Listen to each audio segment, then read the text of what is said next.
Okay, everyone. Welcome. I'd like to welcome myself back to the studio. I missed you all. I was out a little bit. I did a trip to Israel last week. Something really exciting, which I'm not about to share. And it was extraordinary. And went in and out, but I had to leave on Sunday and then only got back on Thursday. Thursday, I was too exhausted to give the Thursday night class.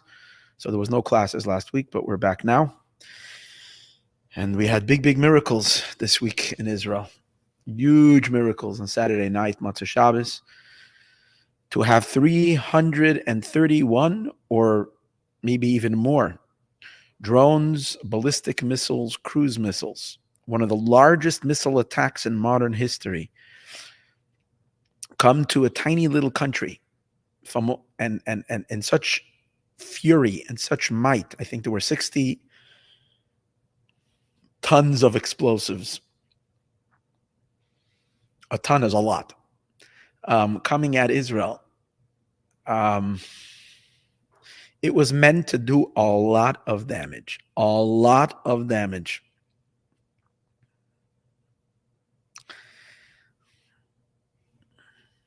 And no one was hurt. One Bedouin got hurt from the sharp nail. That's it. No one was hurt. 99% of those missiles were taken down. That is nothing short of a miracle beyond miracles. God is looking out for his people. For that we say, Hodul Hashem Ki Tov. We thank God for the Messiah. This is of biblical proportion. This is incredible. Even though it was enclosed in nature, because it was taken down through the interception of Iron Dome and David's sling and the various different things and American forces. But that only makes the miracle bigger, because a miracle that works within the nature.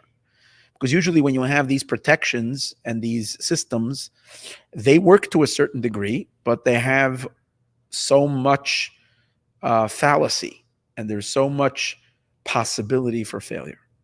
So they'll take down a lot of the incoming missiles, especially when they're coming at such an enormous amount. See, what the Iranians did was they tried to overwhelm Israel with such intensity, precisely to be able, that they shouldn't be able to deal with such a powerful onslaught. And yet, the joke is on Iran. Literally made into a laughingstock. This is the first time they got the courage to attack Israel.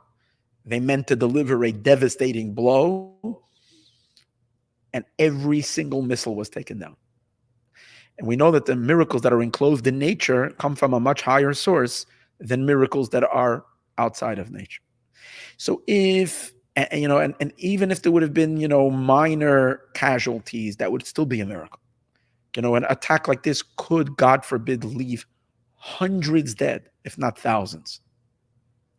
For it to have done what it did without an injury is spectacular. It's crazy. And the fact that people who are not necessarily always looking out for Israel's best interests were in the defense. Saudi Arabia helped in the taking down of these missiles. Jordan helped in the taking down of these missiles. Obviously, they must have had some personal interests. But the fact that God uses people that are not friends of Israel to help Israel and sets up the situation, he sets up the strategic field, the puzzle, that the enemies of Israel themselves need to participate in helping her, that is crazy. That reminds us of the great miracle of the firstborn of Egypt, because they were threatened by the 10th plague, went out and fought the war on behalf of the Jewish people, fought against the Egyptians, staged a war, a revolt, to try to get the Jewish people out of Egypt. Although they failed, but the mere fact that they campaigned, the firstborn of Egypt, these were the abusers, these were the slave drivers, these were the elites of Egypt that for hundreds of years persecuted the Jewish people mercilessly. And now they turned around to assist and campaign for the release of the Jewish people. That we celebrate before Pesach every year on Shabbos HaGadol, and it's called a great Shabbos because a great miracle happened. In a sense, much bigger than all the other miracles that God did. Because when God does something for us, it's fantastic.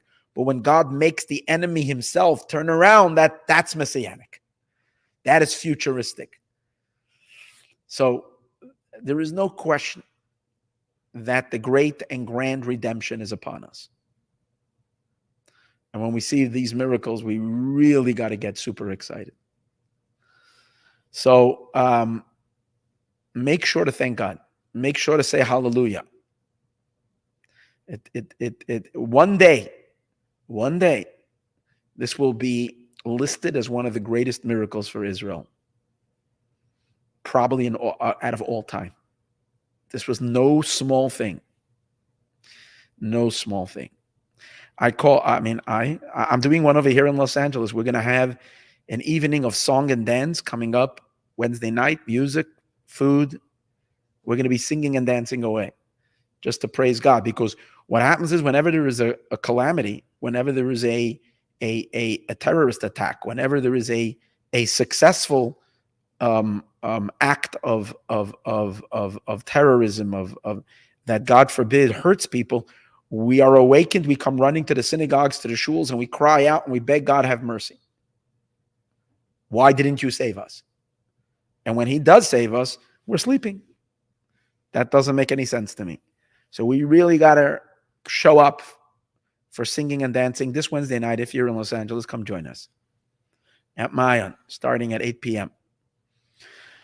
Okay, and right now we're going to jump right back into the Moshiach process. We were before I left, I gave 2 classes on the 2 Moshiachs, Moshiach ben Yosef and Moshiach ben Dovid. Please listen to those classes before you listen to this one. I don't want to repeat because we have a lot of information to cover. We will not even complete the coverage on this class. This will have, for sure, 1 more class, maybe 2.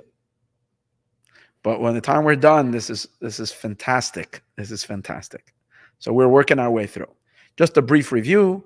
We learned from various different sources. There is even biblical sources to it, but primarily rabbinic literature. But it is even in hinted to in a eulogy and a crying that there is for somebody, that it says there was a great eulogy that will happen when it talks about the wars of Gog and Magog, and it speaks about someone will die, and there will be great eulogies, and families will sit crying and eulogizing, men alone and women alone. That's what we discussed it in the first class. That's a biblical source that there is a certain mysterious being called the Moshiach, who is not the final Moshiach, but a preliminary Moshiach, an introductory Moshiach, an anointed one. And he comes from the tribe of Joseph, Moshiach ben Yosef. And we brought all the sources of the Midrash on him, and that he is sadly supposed to die, God forbid, by a wicked person called Armilus. And we discussed this Armilus figure in the earlier classes. And we also discussed that we pray that he shouldn't die, because it's possible that these things will not happen. Moshiach ben Yosef will not get killed. But the main thing is that he's the one who is the Mashiach that fights the war pre-Mashiach, and then he paves the way afterwards for Mashiach ben David to come, who reigns brings in the ultimate messianic era. And in his days, there is no more war. He builds the temple. So we even learned that according to one opinion, Mashiach ben Yosef builds the temple. And he's preparing everything for Mashiach ben David, but then, God forbid, he's supposed to die. So this Mashiach ben Yosef anomaly is what we discussed about in the previous classes. We discussed in the class number 2 the purpose of why we would need a Mashiach ben Yosef. According to Reb Sadia Gaon, we said that it has to do with it's not, first of all, Reb Sadia Gaon says it's not a must. Mashiach ben Yosef is only if the Jewish people will not be deserving the redemption, and they need to have a final rectification. So the drama that's going to come about through Mashiach ben Yosef's death and the wars of Gog and Magog and all these things are going to force the Jewish people to repentance. And that's the primary role of this Mashiach ben Yosef. And that's why Reb Sadia Gaon argues and makes the call that if the Jewish people are worthy, we will skip directly to Mashiach ben Dovid without the need of Mashiach ben Yosef. But we also stated from the Maharal of Prague, in which we said that the Jewish people are compared to the 12 organs, primary organs in the body.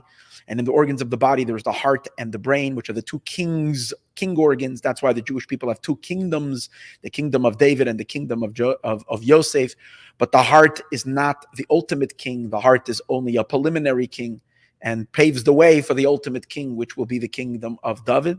Fascinating morale that we discussed last time. Rabbi Yehuda Lowy, the great 16th century sage, philosopher and sage, or 17th century. And then we discussed some ideas from the Shalah. Oh, one of the other ideas we discussed is that from the Marsha, what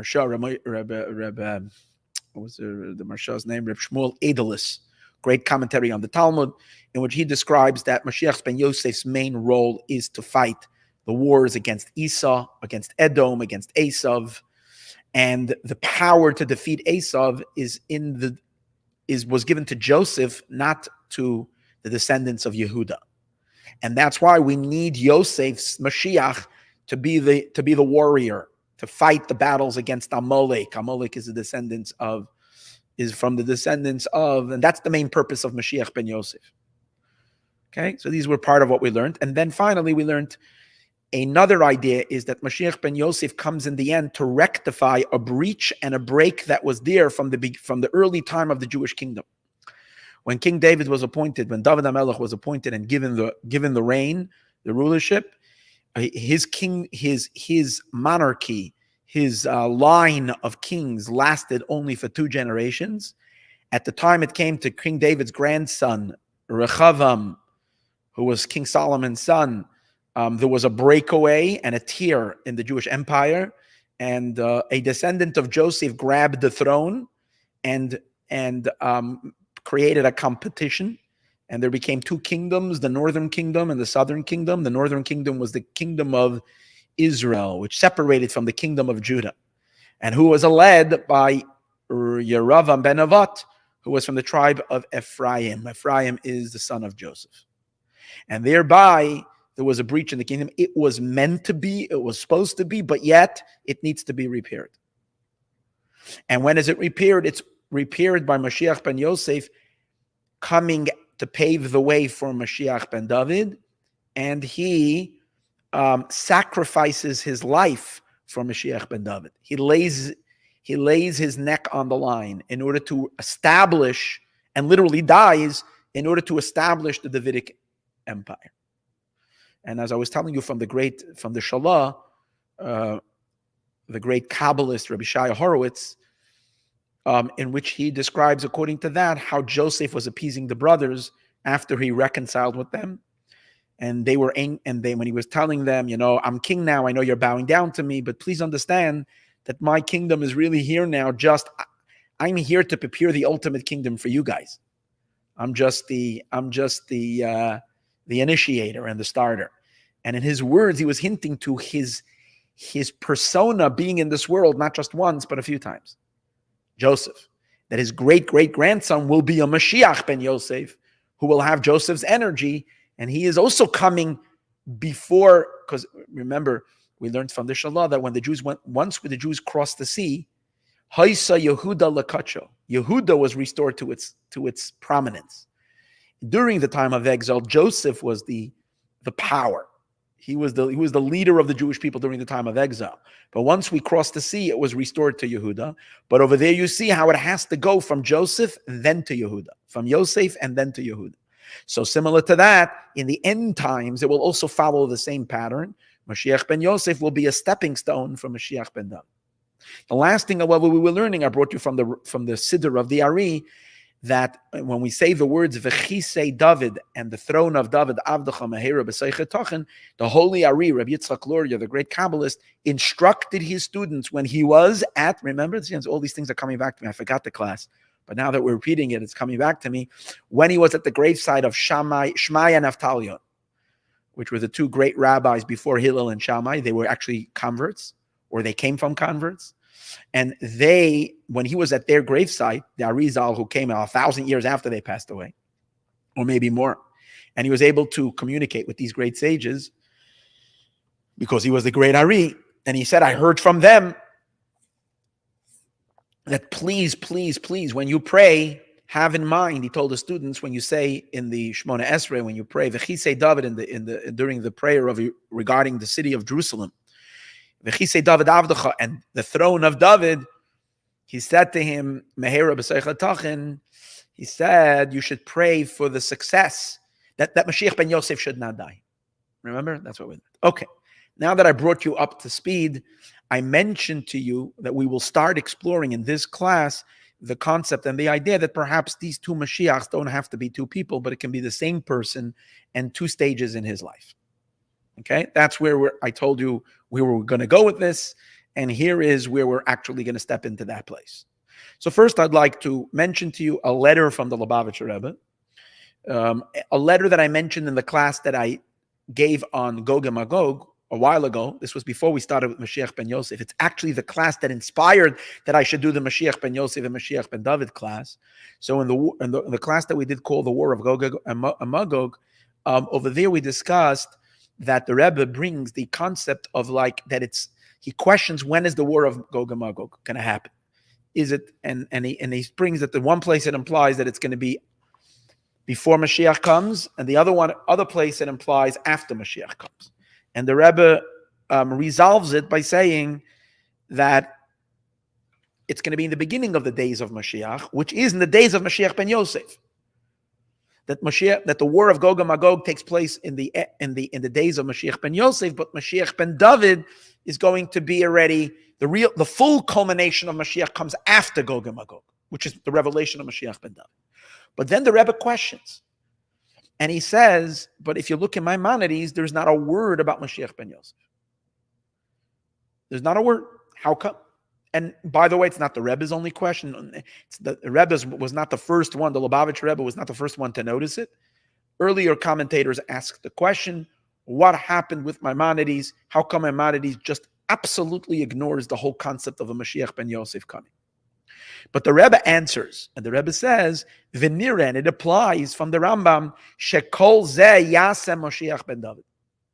Something like that. I don't have the words mamish in front of me. Oh, the truth is I could give you. I could tell you the exact words. I don't have the letter, but I have the book that brings the letter. Umashma milashono, the Rebbe says, it implies from his words, Sham the hakol, everything naseh al yedei Mashiach ben David. That everything gets done through Mashiach ben David. Now, what does the Rebbe mean? The Rebbe is not saying Rambam like Reb Saadia Gaon. See, Reb Saadia Gaon argues that there's two possibilities. Either Mashiach ben Yosef will come, but it's possible that we're going to have a shortcut right to Mashiach ben David. We can skip the whole drama of Mashiach ben Yosef. Remember, Mashiach ben Yosef is a very dramatic and a heartbreaking saga. We would much rather skip that. So Reb Saadia Gaon says we could skip that. It could be omitted. The Rebbe doesn't seem to answer that Maimonides is of the opinion that we can skip it. What he's saying is that whatever Mashiach ben Yosef needs to achieve, both those, whatever he needs to do is going to be done by Mashiach ben David. That means that if Mashiach ben Yosef has to wage the wars against Gog and Magog, then who's going to do that? Yilcham, it's going to be Mashiach ben David. But hold it, isn't Mashiach ben Yosef a warrior?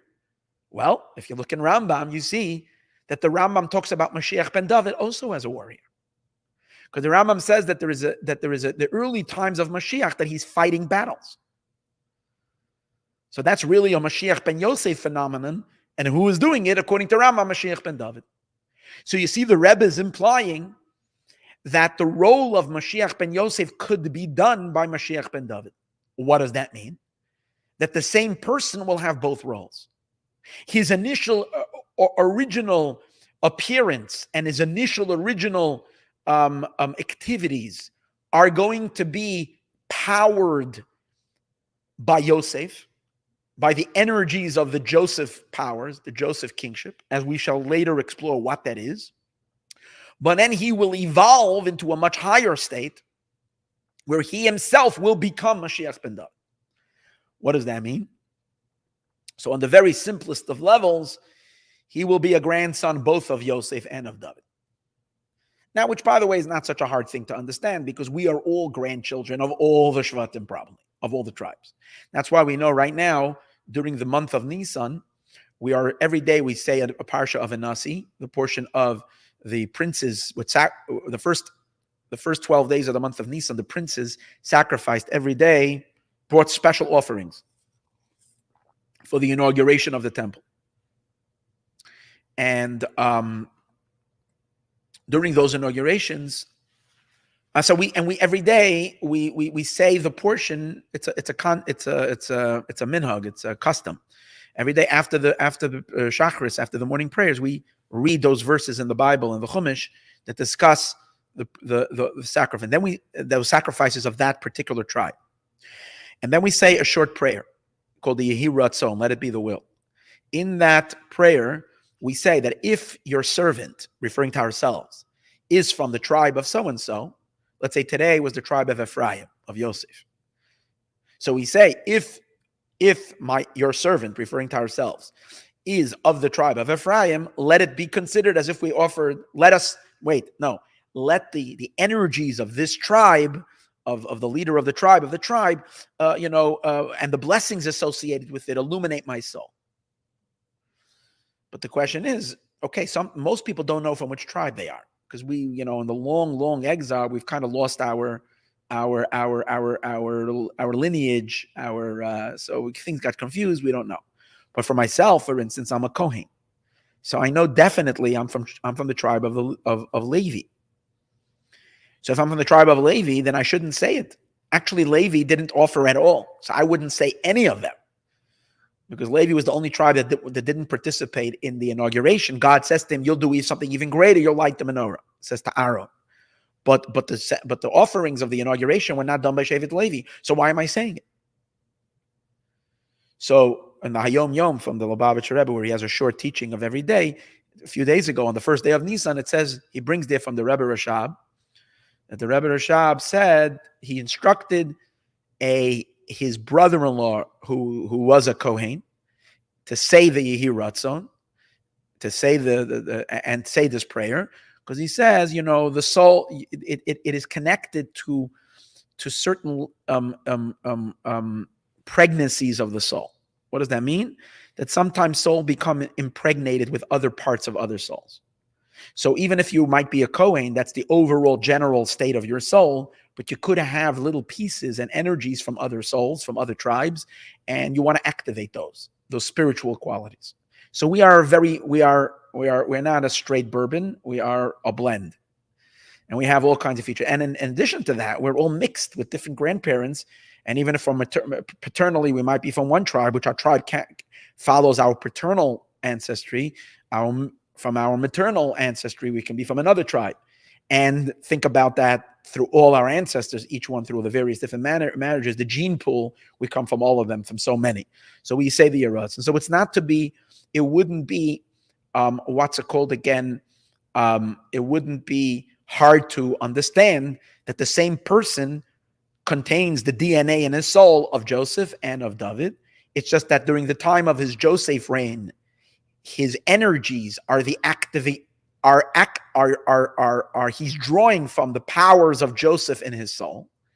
And when he completes the task of Joseph, he switches gears, and his Davidic qualities suddenly charge up. They fire up. And suddenly his consciousness and his energies and his force is from his lineage from King David. And we will talk about that later, how that can be. But that's the general idea. What the Rebbe is saying is that the same person could be. He doesn't say those words specifically, but you can imply that in his words. He says it implies that both jobs that are supposed to be done, everything, meaning the job of Mashiach ben Yosef and of Mashiach ben David, is all going to be done by Mashiach ben David. That means that Mashiach ben David will also be, you can understand from his words, could also be the Mashiach ben Yosef. Okay, so let's now broaden that a little bit, get a better understanding, and find some really cool sources for that. So let me begin, first of all, with a passage of the Zohar. Always good to go with the Zohar.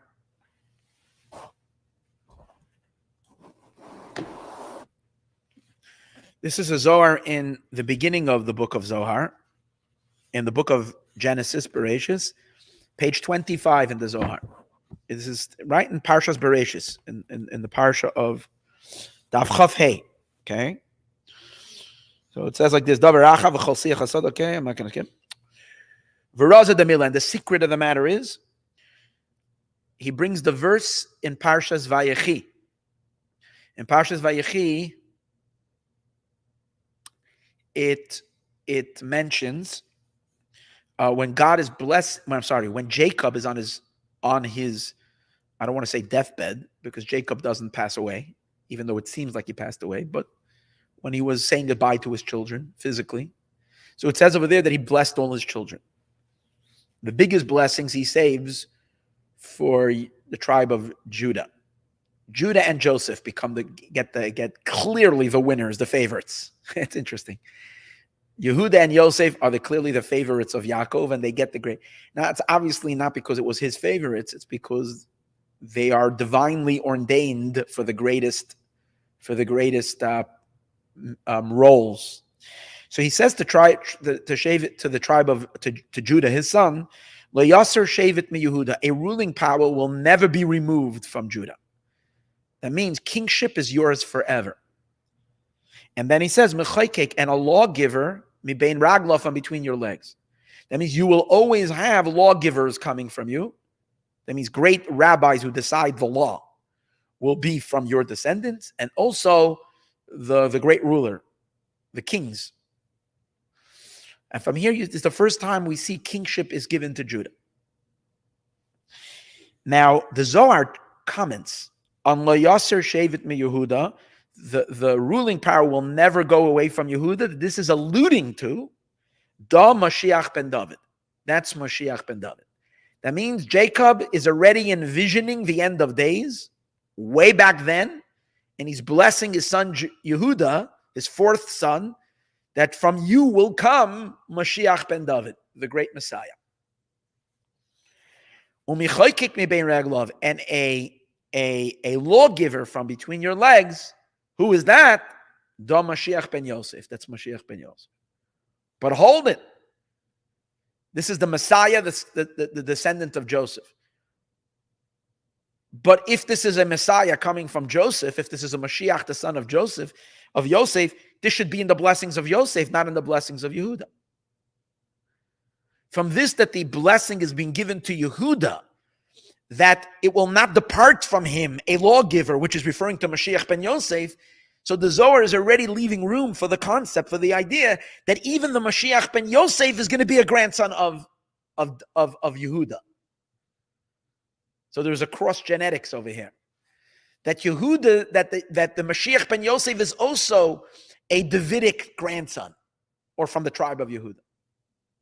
You don't see it's the same person, but you see that it's in the same, that he has a shaykhus, which means he has a connection to Yehuda. He's not a purely Joseph breed.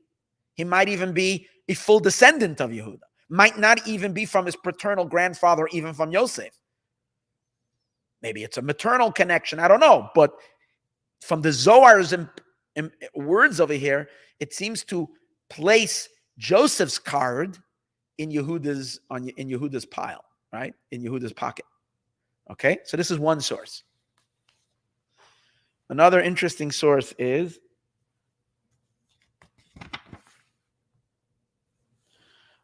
Sanhedrin.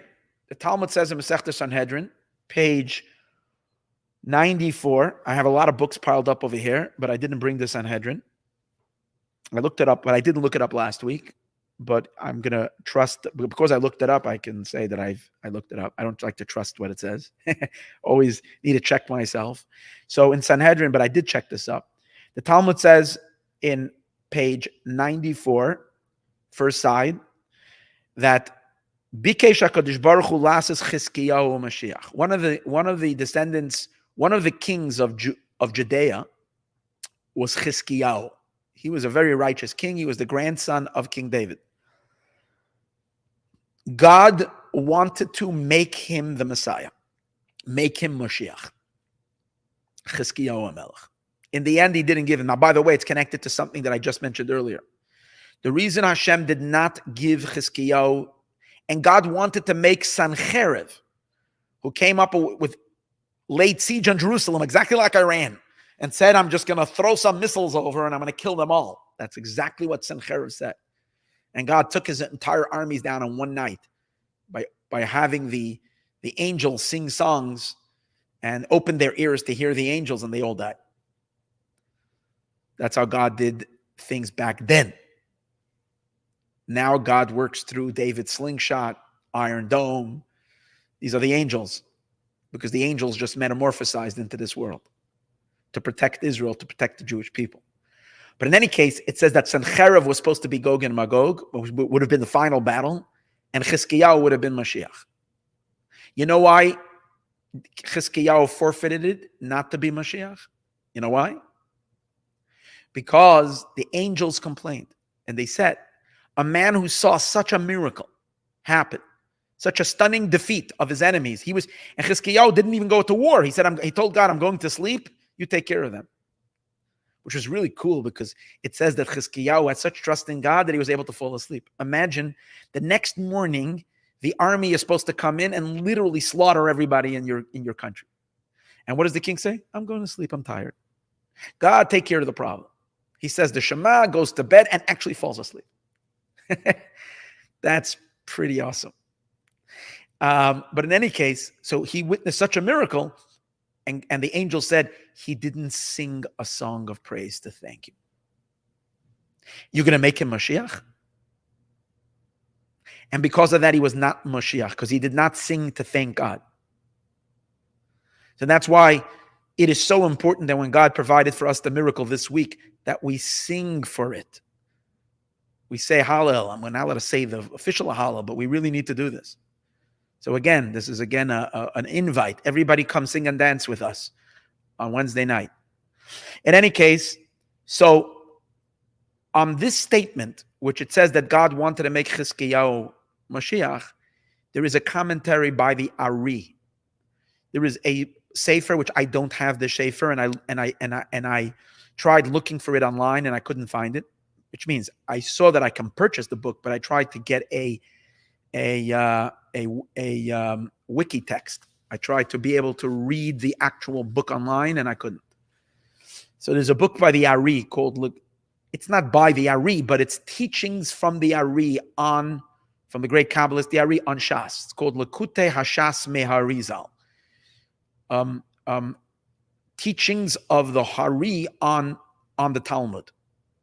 So on this passage of the Talmud, the Ari says that when it says God wanted to make Chizkiyahu Mashiach, it's referring to Mashiach ben Yosef, not Mashiach ben Dovid. But he didn't end up even being Mashiach ben Yosef. But God, that's how he explains it. And how the Arizal knows and why he says and what's his proof.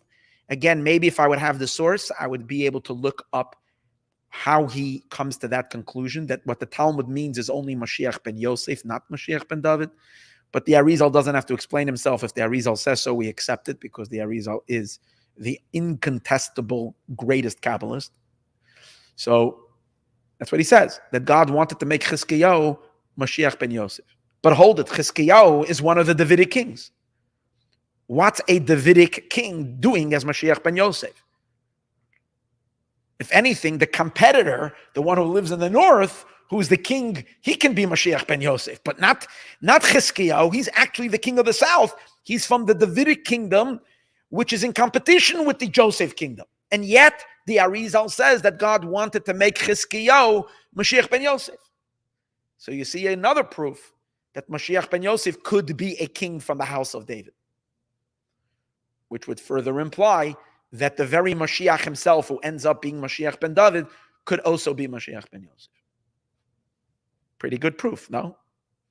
Good. Let's continue further. By the way, I'm not such a scholar. I'm coming across like I'm this incredible scholar that knows everything. I don't. I just have a very good book over here. I'm one of the only rabbis who always admits that I'm just. This book is called Yechi HaMelech HaMoshiach by Rabbi Shalom Dovid Ber Volpa. He wrote this book in 1990, 1991. And he has a chapter on Mashiach ben Yosef, Mashiach ben Dovid, and I am just basically going through it. I'm just sharing with you, and he's a scholar, incredible. He did amazing research. So he put this all together, whatever. Most of it, in the first two classes, I added some other stuff that I found. But what I'm sharing with you today is basically from his book. So I'm not taking credit for it. But the book is in Hebrew, and most people don't have the time to sit and learn it and read it. And not everybody knows Hebrew, so I'm just translating it into English and giving you the highlights. Okay. But in any case, and another proof, obviously, he brings what I told you last week. Another proof to it is, remember we said that the Arizal instructed that we should pray for Mashiach ben Yosef not to die? Where did he say we should pray for Mashiach ben Yosef not to die? When we say the words in the blessing, V'Yerushalayim ircha berachamim tashuv. Let me translate the blessing. To the city of Jerusalem with great mercy you should return. We're asking God to return to the city of Jerusalem because we know that during the time of exile, God is also in exile. This tishkon betocha, and you should dwell in it. Tishkon betocha kasher dibarta, like you have spoken. V'chisei David avdacha mehera besocha tachin. And the throne of David, your servant, you should place in it. And you should build the city up for all eternity. Rebuild Jerusalem, but this time forever and ever. That's the blessing. So when you say the words, V'chisei David avdecha, the Arizal instructed that we should pray then that Mashiach ben Yosef shouldn't die. But hold it, you're talking about the Davidic kingdom, the seat of David. V'chisei David avdecha, the seat of David, and you're praying for Mashiach ben Yosef. Well, how does it make sense that when you're saying the throne of David, you're praying for Mashiach ben Yosef? So what is that telling you? That Mashiach ben Yosef is the throne of David. Now you could say it means it's two individuals from two different tribes, but since Mashiach ben Yosef comes to be the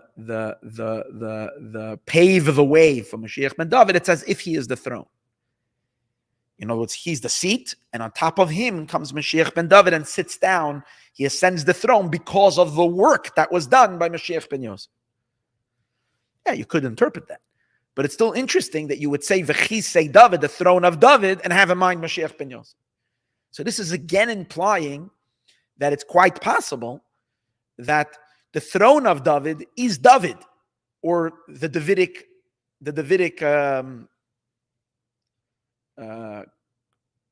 crown jewel, which is Moshiach, who rises from a state of being the throne of David, and then he ascends to being David himself. Two stages, Mashiach ben Yosef, and then the higher stage, Mashiach ben David. And what we're praying is that he shouldn't die in between. He shouldn't pass away. That he should evolve directly from Mashiach ben Yosef into Mashiach ben David. So let's try to understand what that can mean.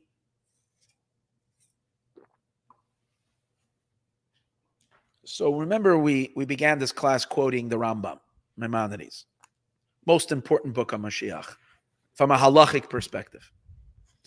Maimonides, in his book, in the Laws of Kings, when he describes Moshiach, he describes, remember we said he omits Mashiach ben Yosef, but he describes Mashiach in two phases.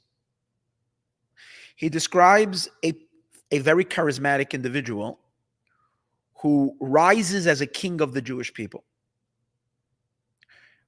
Now, it does not mean he becomes full-fledged king, because this is right at the beginning of the messianic process, according to Rambam. In order to be a king, you need the high Supreme Court, you need the 70 Sanhedrin, you need a prophet, which are things that we don't have yet fully manifest, set in the world. You don't have the great Sanhedrin. It's still not established. And this is way before that. So when it says a king, means someone who has kingly features, someone who has the charisma of a king, and has followers who follow him like a king. That's clear from Maimonides. Someone who has enormous influence on the Jewish people. Now, Maimonides says when this king will do certain things, he starts to do certain things. When you see a person who fulfills the role of A, B, C, D, and E, maybe 5 things, and he's doing it pretty well, then he is the presumed Mashiach. Rambam calls it Cheskas Mashiach. Cheskas Mashiach means it's a presumption. We can assume that he will be the Mashiach. But he's not confirmed yet with absolute confirmation. Now to say presumed is not a light word. Presuming something in a halacha is very serious. The high courts can kill someone on an assumption. If we have a chazaka that someone is a child of someone else, no one saw the birth of so-and-so coming from this lady, and there's no birth certificate. We just have an assumption because people always saw this kid, and then later he had relations with his mom, for example, and according to that, it's punishable by death. Based on that chazaka, even though we don't have 2 witnesses who said we saw the birth, we were in the birth room and saw the baby being born, we make an assumption. Everybody knows that this is the mother, this is the child. Even though today's days you can take a test, a DNA test, but in those days you couldn't. On an assumption itself, you can, or a brother and a sister who had an incestuous relationship. If we assume they're brothers, they're sisters, they're siblings. So a chazak is very serious. It's not like, oh yeah, let's assume. It's serious criteria. It's a serious business. But so with certain criteria, we assume that this person is the Mashiach. However, they're not absolutely the full definite Mashiach until they complete certain other stages, and then they're called Mashiach Vadai. So there's Cheskas Mashiach and Mashiach Vadai. Mashiach Vadai means definite Mashiach. Cheskas Mashiach means the presumptive Mashiach. So let me see what the criteria is first. Let's do it quickly. Rambam in chapter 11 of the Laws of Kings, law number 4, Halacha Dalet, V'im Yamid Melech mebeis Dovid, and if a king will arise from the house of David, Hoige b'Torah, the first thing he has to be a huge Torah scholar who spends all of his time studying Torah. And that's why I told you earlier, he's not a YouTube. He's not someone who sits and watches YouTube. I'm sorry for all my Moshiachs on YouTube. He's someone who diligently is steeped in Torah study. I don't want to ruin anybody's day, but that's the story. He has to be a super godly scholar, and one of the great. Obviously, he would be the greatest, the champion of Torah knowledge in the world. You're talking about the Rambam doesn't say he has to be the greatest scholar. The Rambam says, however, he has to be someone who is diligently studying Torah, v'oisik b'mitzvahs, and is preoccupied in commandments. Dovid Aviv, in that manner, like he follows his great ancestor, King David. David was a person who was diligent in mitzvah observance and someone who studied Torah all the time. And he needs to follow the written law and the oral law. And that's why Yeshu, for all those other people on my channel who keep on pushing me, Yeshu as Mashiach, Yeshua, however you like to call him, he ain't no Mashiach. He's nobody. He's no Mashiach. Why? He did not follow the Torah law. Okay? You have to follow the written law, and you have to follow the halacha, the Talmudic law, which is Torah Shabbal Peh. And there's other reasons why he's not Mashiach, because he never was even a candidate. But in any case, so it has to be a great Torah scholar that is fluent in the written Torah and the written Torah and the oral Torah. Now the next job, okay, this is personal virtue. He studies Torah himself, does mitzvahs, follows the code of Jewish law to the T. It's a great personal tzaddik. Meaning on his own life, he's a very, very big saintly person. He does everything right all the time. But now the main point is that he has to have a huge influence on the Jewish people. What is that? The Yaakov Kol Yisrael Leilach Ba. He imposes upon the Jewish people to follow the ways of Torah. It's interesting. He's a huge influencer. He influences the Jewish people to follow in Torah ways. But he uses an interesting word. He forces. The Yaakov, he compels. Now, does that mean that he has like the Iranian modesty police who walk around and demand everybody wear a hijab? And if they don't, they get flagged? Commentators say he's not whipping people. Okay, he's not a religious police force that walks around and anybody that doesn't keep the Torah gets whipping and gets lashed or gets. That's not what he's doing. He compels them. You can compel people in many different ways. You can show them the beauty of Torah and mitzvahs to the point where they can't say no to you. But in any case, that's what he does. One of the things, he compels the Jewish people. Now, it doesn't say that he gets all the Jewish people to do all the mitzvot, but he works towards the goal of getting the Jewish people on track. That's what he is occupied with. That's what he's doing. And obviously, he has to have some measure of success. Someone who has 15 students and he's getting them to keep mitzvahs, it's not what we're talking about. Someone who is reaching the Jewish people at large and he's getting them to keep mitzvahs. And to strengthen the breaches. That means when he sees that there is a certain part in Judaism that is being neglected, certain aspects of that are falling through the cracks, he tries to fix those breaches. Wherever he sees that there's a lack of observance, there's problems, he right away, in other words, he is diligently watching over and making sure that observance keeps on increasing and getting better and better. The Yilcham L'chamas Hashem, and he wages the wars of God. Does that mean he's a warrior? Does that mean that he actually is a tank, a battalion? What is it called? A head of a battalion? Is he a general in the army? There are those who want to learn that way, that Moshiach is a military man, and you could make that argument. Rabbi Feinstein, who is the greatest posek in the 21st century, post the war, most reliable, most respected halachic authority, lived in the East Side, the Lower East Side, was a great, incredible sage and scholar. So he, in his writings, two places, both in Igris Moshe and in Dibris Moshe, explains that the words of God over here he doesn't have to fight them physically. He defeats the enemies of God spiritually through spiritual powers. But you can see he's fighting the forces that are standing against the Jewish people, that are threatening the well-being but also he fights for Jewish causes. Fighting the words of God can mean fighting from a microphone. That means standing up against those that are threatening either the Jewish people or threatening the observance of Torah or all holiness, that which people that want to profane the world. And he fights to keep the world in a better place. Okay? So when you have these qualities, again, who is he? Studies Torah diligently, occupies himself with mitzvahs, influences the Jewish people to keep Torah and the mitzvot, and fixes the breaches within wherever there's, sometimes people are observant, but there's certain things that they neglect. So he tightens the screws and he brings to people's attention certain things that they have been, not thinking of.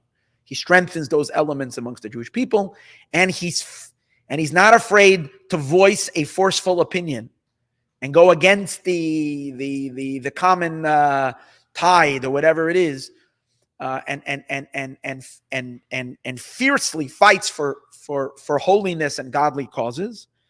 And that's what he calls Milchames Hashem, the wars of God. So that's enough. Now we can assume that this person is Moshiach. So he has to be a person with a big following because he's a king. And someone who is followed by people who look at him as a final authority. Kingship. That's also another point. It's not just what he's doing, but how that he has leadership, incredible qualities of leadership. That's enough. We can now assume that this person is Moshiach. And he also has to be of the Davidic line. Then he says, if he did and he was successful, and he was triumphed over all the nations. In other words, if he was successful in getting the Jewish people on track. And he also won the battles. In other words, even if he didn't win yet, he's already the presumed Mashiach. But if he finally manages to bring it to the end, and he wins over the nations that are standing against God and against holiness in this world, and then is another important part, according to Maimonides, Ubana Migdash b'makomo, and he builds the temple in its proper place in Jerusalem. The Kibetz Nitchei Yisrael, and he gathered the exiles of Israel to Jerusalem. Hareza Mashiach bevadai. Now he is definitely the Messiah, Mashiach. He has achieved full and absolute certification. He is Mashiach and completely. Okay. Then Rambam continues. The Rambam says, but if he wasn't successful, you have a person who does all these things, but he did not reach the final success. As he tries, but he's not getting there. In other words, he made an attempt, but the Jewish people then turned their backs on him. Or he's not increasing his influence. At a certain point, you see that his influence that is on the Jewish people is becoming minimized. He's working the other way. He loses his power, his influence over the Jewish people. Or he's defeated in the battles. Or and Rambam says the next thing, or he got killed. If he was killed, it is known that he is not the one that the Torah promised about, which means he could be a good king from the house of Dovid, Ashleimim, Haksherim. He's from the good kings he did a lot of good for the world, and therefore, but he passed away, and as Rambam said, he was killed, and therefore, Zechrona Latov, we mention him for good, but he can't be the one. Okay? That's Maimonides. So what I'm trying to bring over here is that Maimonides speaks of two stages in Moshiach. A presumed state, and that's while he's still doing the activities. That's until he reaches the final stage of complete victory, and he built the temple. He's still the entire time Becheskas Mashiach, as the presumed Mashiach. When he finished everything and he got it all done and was completely victorious, and he builds the temple, that means the wars are over, and everything that's blocking godliness from manifesting in the world is over, and the temple is already standing. He's already the definite Mashiach. That's when he becomes complete Mashiach. So, but when is he Becheskes Mashiach? In the midst of all of these actions that he's doing with the Jewish people during the time of exile to bring the redemption. In other words, he's pushing for the redemption. Then he's the presumed Mashiach. What we are now suggesting is that all the stuff that he does during the period of Becheskas Mashiach, that's the Mashiach ben Yosef period of the Mashiach ben David. When does the Mashiach ben David become fully Mashiach ben David? And we will see a complete different personality to him. Because he's no more the one who is waging wars. He's no more trying to influence observance, because everybody's already observant, or at least everybody came on board and wants to be observant already, wants to keep the mitzvot. The Jewish people want to participate. Now he's going to take on a whole different role of shining incredible light to the world and leading the Jewish people, but leading the entire world further and further into the great godly infinite potential that's going to be in the Messianic age. That's Mashiach ben David. Mashiach ben Yosef, in a sense, we can say like this, that we might, again, we didn't prove this yet. But what we're making now, I just want to say what we are now, what is it that we are now trying to prove? That the Cheskas Mashiach state, which means we might characterize it like this: the work that Mashiach does to end the exile is the Mashiach ben Yosef state. And that corresponds to the time called Cheskas Mashiach, presumption Mashiach. When he actually completes that job and he's fully crowned with the crown of Moshiach, and now he is initiating, no more ending the exile, because that has ended already. Exile is over. The darkness is gone. And now we're moving into the world of goodness and light. and it needs a leader, that leader in the time of the redemption is Moshiach ben Yosef. Is Moshiach ben Dovid. And that's Moshiach Vadai. That's definite Moshiach. Now, where can we possibly, now, if the Rambam is holding like this, if this is really what the Rambam's opinion is regarding Moshiach ben Yosef, in other words, again, Rambam omits it.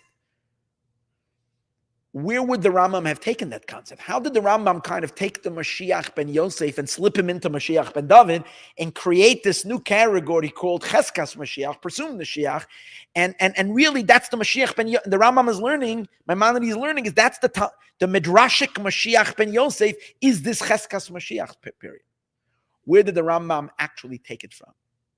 So there is someone, in a moment I'm sharing with you now, is further in Maimonides, the Rambam uses someone as a prototype for Mashiach.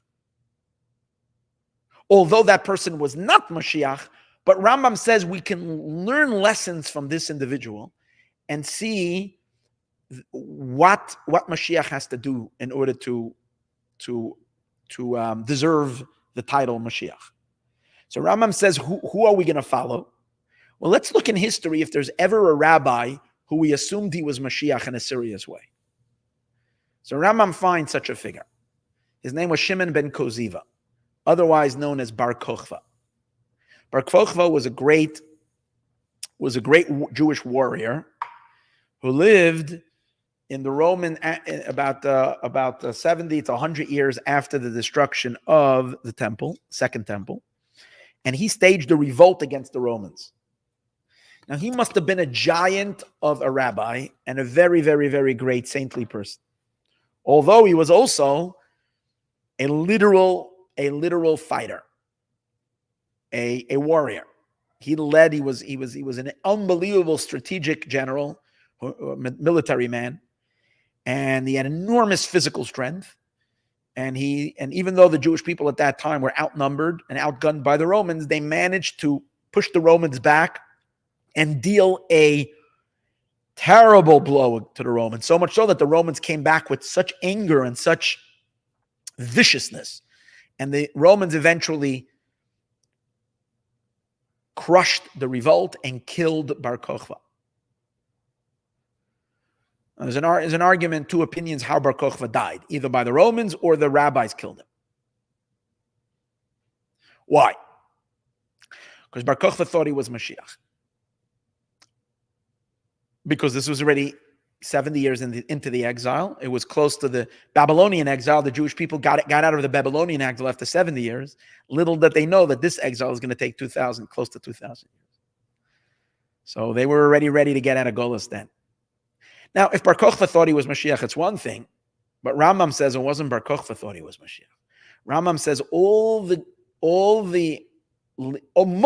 most of the rabbis of the generation felt that Bar Kokhba could be Mashiach. And the leader who really, really, really followed Bar Kokhba and was cheered him on as Mashiach was none other than Rabbi Akiva, the greatest of the Jewish sages. Rabbi Akiva was a huge fan of Bar Kokhba. And he followed him. And he even carried his arms. He subjugated to himself. Like Rabbi Akiva had 24,000 students. And Rabbi Akiva is the entire father of the entire Jewish Torah. And Rabbi Akiva was like completely, he accepted Bar Kokhba as his king. And Rabbi Akiva would follow Bar Kokhba and say, this is Moshiach. But then Rambam says he was killed, and when Bar Kokhba was killed, Rabbi Akiva, they knew that it didn't work out. So what does the Rambam, now the Rambam Maimonides uses that to teach us something very important. The main thing Rambam brings in the Bar Kokhba story, which is a painful story, a presumed Mashiach that didn't make it. The Rambam brings the Bar Kokhba story because the Rambam wants to teach you that Mashiach does not have to perform miracles. Because the Rambam was living in a time where people had all these like imaginations about Moshiach, that Moshiach is going to be a Superman. He's going to come flying from the sky. He's going to fly around. He's going to do all kinds of really cool stuff. And he's going to be this enormous miracle worker. So Rambam says, if Moshiach would have to be a miracle worker, how would Rabbi Akiva follow Bar Kokhba? Bar Kokhba was a regular guy. He was a tzaddik. He was a great person. He did amazing things. He must have been very holy too. But he was not a miracle worker. Or we don't say, the Talmud doesn't tell us of any miracles that he did. And yet Rabbi Akiva signed up that Bar Kokhba is Moshiach. So you see from here that Moshiach does not have to do any miracles. Moshiach can, as long as he's able to get these results, inspire the Jewish people to do observance, fight the enemies of Israel, and then build the Beis HaMikdash, he's Moshiach, even if he didn't do any miracle. That's Maimonides' assumption now. What we are saying right now is that could be that itself was also how the Rambam knew that you don't have to have an individual creature. Oh, it's not a creature. You don't have to have an individual being called Mashiach ben Yosef. Because if Mashiach ben Yosef was crucial to the entire Messianic process, how did Rabbi Akiva skip Mashiach ben Yosef and follow Bar Kokhba?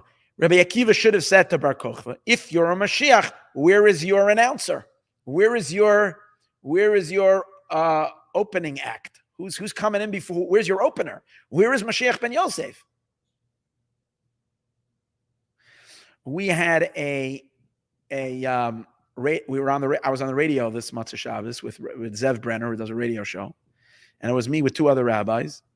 And you're gonna see, I'm not pulling your leg over here, so I don't want to like make you listen to all of this, and then God forbid you're gonna say, "Oh, Rabbi, teacher, I'll just say that in the end." So I'll tell you right now, I'm going to claim that the Lubavitcher Rebbe is Mashiach. Okay, you know that claim. I'm not saying that for the first time today. And I'm going to lead these classes to two periods in the Rebbe's life, of the Mashiach ben Yosef and the Mashiach ben Dovid. If you hang in with me, it's phenomenal. But if if this is enough to scare you, then okay, what can I tell you? But in any case, Rabbi, when we were on the radio with Zev Brenner, because he interviewed us, because he wanted to hear from people who believe the Rebbe's Moshiach and how much it's important to publicize that. So he when he interviewed me, his question was, if the Rebbe is Mashiach ben David, where's Mashiach ben Yosef? Who is the Mashiach ben Yosef? That was his question. And I kind of sat to say to him, we got we'll have 9-10 hours on that if you want to learn through the subject. But this is the question we're actually asking right now. Why didn't Rabbi Akiva ask Bar Kokhba, where is Mashiach ben Yosef? From the fact that Rabbi Akiva was willing to follow Bar Kokhba as Mashiach. Rambam is talking about Mashiach. The Mashiach, Rambam is not talking about, he followed him as Mashiach ben Yosef. Is a sign that Rambam saw that you don't have to have an individual other person being Mashiach ben Yosef. Now, but is it all true that there is no Mashiach ben Yosef? No. Could be that Bar Kokhba was Mashiach ben Yosef, was at that time playing the role that Mashiach himself is going to play, stage one, where he is the Cheskas Mashiach, the presumed Mashiach, where he is then a Mashiach ben Yosef entity, and then later he becomes, this is the wartime. This is why Bar Kokhba was fighting the wars against Edom, against Rome, which, as we spoke earlier, is the power of Yosef. This is before he assumes to the higher level of being Mashiach ben David. So this story itself was a proof to the Rambam that you don't have to have Mr. A and Mr. B, two different people.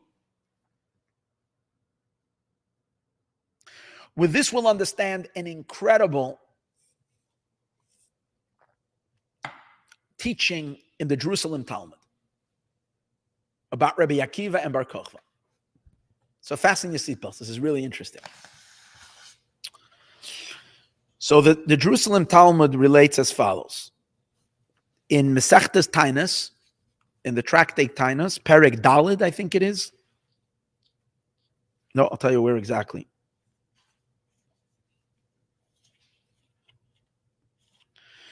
Tainas Perek Daled Halacha. By the way, I just want to say something before this. There is now, when we look at Bar Kokhba, by the way, who is this great warrior, messianic figure, who the Rambam says in the end was not Mashiach. He was killed. The Rambam says once someone is killed, he's not Mashiach. Now, make note, he doesn't say if someone passes away. He says if someone is killed. Now, Rambam is very careful with his words. If the Rambam would have meant if someone dies or passes away, he's not Mashiach, then he should have said those words in mace. And once, because mace includes any way you die. But killed means only killed. Killed is something specific. So, any case, Bar Kokhba did not turn out to be Moshiach. The question is, was Rabbi Akiva, did all the rabbis make a mistake completely, meaning they just picked on the wrong guy? Or was Bar Kokhba, at the time when Rabbi Akiva followed him and the rabbis followed him, he actually could have been the Mashiach. And he reached the level of Becheskas Mashiach. He had that role, and he checked off all the boxes. And he really was a Becheskas Mashiach. It's just that it's not always that a Cheskas Mashiach, which means a presumed Mashiach, will reach the finish line. So halachically, Bar Kokhba was a Mashiach. He was a Cheskas Mashiach, a presumed Mashiach that did not reach the end. How do we know that?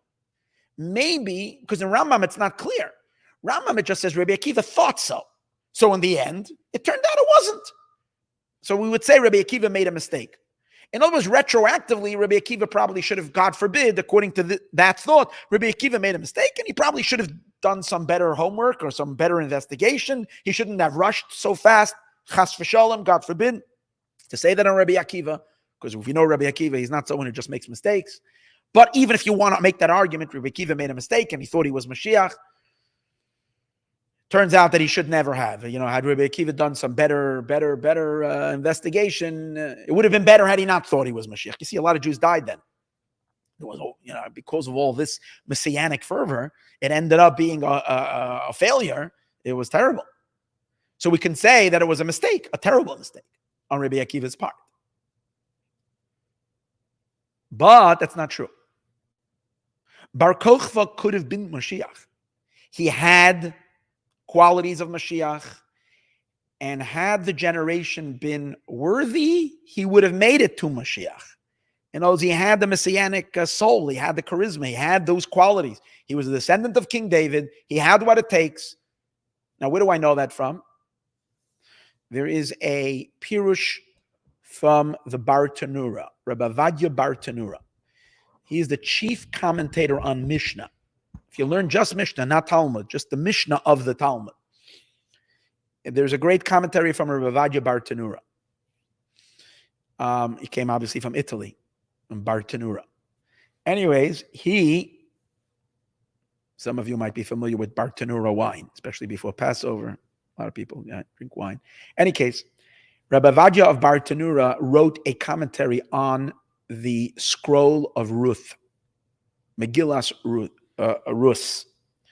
In his commentary on Megillas Rus, a fascinating commentary, because Rabbi Vadya Bartanura was a Kabbalist. He was from the Rishonim. He was also a great Talmudist, but he was also a Kabbalist. And he writes a fascinating pirush on the story of Ruth. Ruth is a very important story because she is the mother of the Davidic line. So in her was the entire messianic light. So he speaks about that story and gives an incredible. Over there he says explicitly that Bar Kokhba had the potential to be the Moshiach. And he could have been the Moshiach. His words are, I'm reading his words. He should have been the Mashiach. Dovid, he was from the house of Dovid. But what happened is the messianic spirit did not take hold of him. In other words, he was a vessel that had God, which, in other words, in order to be the Mashiach, you have to have you have to have a certain vessel. You have to be the right container. Once you're the right container, not every container ends up getting the energy. After you have the right container, which means you have a good base for Mashiach, now the Messianic soul has to be given to you. It has to descend. Mashiach's soul is the highest soul ever. God has to take that soul, and which, by the way, is a very fascinating thing. It says from the Arizal, and it says in others from the Chassam Sofer speaks about it, and the Dechemet speak about it in other places, that Moshiach is a person born to a father and a mother, regular human being, who at a certain point in his life is imbued with this higher soul of Mashiach. And earlier in his life, he's a potential for Mashiach, but he doesn't have that soul. And like the verse says, V'nacha olav ruach Hashem. In Isaiah 11, it says that the Spirit of God will descend into Mashiach. That means the person will suddenly be spirited with a higher spirit. So the Bar Tanura says that Bar Kokhba did not merit to be spirited with that spirit. In other words, he was working towards that spirit, but it never came upon him. He knew that he was a candidate, but it never descended. Why? Because Mashiach. The Bar Tanura says explicitly, Bar Kokhba was fitting to be Mashiach im hayas chusli Yisrael, if the Jewish people had merit. But God's Spirit did not come down upon him, and the reason was, why did the Spirit of God not descend on Ben Kazuva? Because Israel did not have a merit. Okay. So this is important to know for the next story. So you have Ben Kokhba. Rabbi Akiva sees in him certain qualities, and Rabbi Akiva goes full throttle, backing Bar Kokhba, pushing the redemption. So the Jerusalem Talmud in Masechtes Tainus, which is Tractate Tainus, Perek Dalet Halacha Hey. So it says like this. I have the copy over here. Ton Reb Shimon ben Yoichin. Reb Shimon ben Yochai learned. Okay, we get a Reb Shimon ben Yochai is the author of the Zohar, but here we find him in the Jerusalem Talmud. What does he say? Akiva hayer doirish, Rabbi Akiva hayer doirish, my teacher, Rabbi Akiva. Rabbi Shimon ben Yochai was a student of Rabbi Akiva. My teacher, Rabbi Akiva, would expound on this verse. Daroich koichav miyakov. In Numbers 24, verse 17, it says, a star will shoot forth from Jacob. Right? So Rabbi Akiva read that verse, and that's referring to Mashiach. A star will shoot. Who is talking over here? The evil prophet Bilam is foreseeing the greatness of the Jewish people. And he says, a star will shoot forth from Jacob. And so Rabbi Akiva would read this verse, and he would read it like this. Darach Kuzba mi Yaakov. Kuzba will rise from Yaakov. Instead of Kochav, which means a star, he read it Kuzba, referring to Bar Koziva, the son of Koziva. Because Shimon's father's name was Koziva. So a Koziva will rise. So Rabbi Akiva was reading this verse. Rabbi Akiva put on his godly glasses. And when he read the Torah, he saw in it a prophetic vision that Koziva would be the rising star. And then it continues. Rabbi Akiva kadavachami bar Kuzba. When Rabbi Akiva saw bar Koziva, we usually call him Koziva. Here it's Kuzba. Hava Amar, he would announce, Dein hu Malka Mashiach. This is King Mashiach. Rabbi Akiva was an announcer. He would always announce, there he is. This is Mashiach. Amalei Rabbi Yochanan ben Turta. So one of the sages, his name was Rabbi Yochanan, the son of Turta, said to Rabbi Akiva, Akiva, he was a friend of his, so he didn't say Rabbi Akiva, he said Akiva. Yalu asavim b'lechayayach. Grass will grow on your cheeks. Vadayin ben Dovid loiba, and ben Dovid is not yet coming. In other words, Rabbi Akiva, you think Mashiach is coming now? He ain't coming for a long time. You're going to be under the ground already, and grass will be growing on your cheeks, meaning you're going to be already in the ground, and from When a person is in the ground, then grass grows in the cemetery on top of him. So he basically was telling you, Rabbi Akiva, you're a little impatient. It's not yet time for Moshiach. And even when, and it's not just like tomorrow he will come next week. Even when, way after you pass away and grass will be growing from your cheeks, and Bar Kokhba and Moshiach is not going to be here yet. That's what the Talmud says. This story is very puzzling. Very puzzling. First of all, if you disagree with Rabbi Akiva, let's say you disagree, Rabbi Akiva, and he was right. In the end, Yochanan ben Torta was sadly right, that Bar Kokhba did not make it to be Moshiach. But why do you have to insult him? Is this a nice way to say to someone, you're going to be in the cemetery, grass is going to be growing all over you before? Come on. Couldn't he be a little gentler? A little nicer to him? And another question. Rabbi Akiva said, Dain Malka Mashiach. This is the Melech HaMashiach. This is the King Mashiach. What does Rabbi Yochanan ben Torta say to him? He doesn't say this is not Mashiach. He says, Vadayan ben Dovid loiba. Ben Dovid is not coming. He should have said, Vadayan Malka Mashiach loiba. King Mashiach is not coming. What does he switch it up? He should have used the same language that he's saying. He said, Dain Malka Mashiach, this is Mashiach. He should have said, this is not Mashiach. Even when grass will grow on your cheeks, Mashiach will not be here. Why does he suddenly switch it on him and he calls him Ben Dovid? Who spoke about Ben Dovid? Yeah, Moshiach is Ben Dovid, but why emphasize Ben Dovid? The other question. Did Yochanan ben Torta not say Animamin b'emuna shalema b'biyas Mashiach? Isn't this one of the 13 principles of faith that we're supposed to believe and hope Mashiach is coming today? And here, Yochanan ben Torta says so coldly, what are you talking about? You're going to be long in your grave and Mashiach is still not going to come. That doesn't sound like a rabbi who believes in this is one of the sages of the Talmud. How would he of the Mishnah? How would he dismiss the entire fervor and excitement that Mashiach is supposed to be coming? And Jews always believe that Mashiach is coming any day throughout our long, treacherous history. And here he dismisses it as if nothing. Something's wrong here.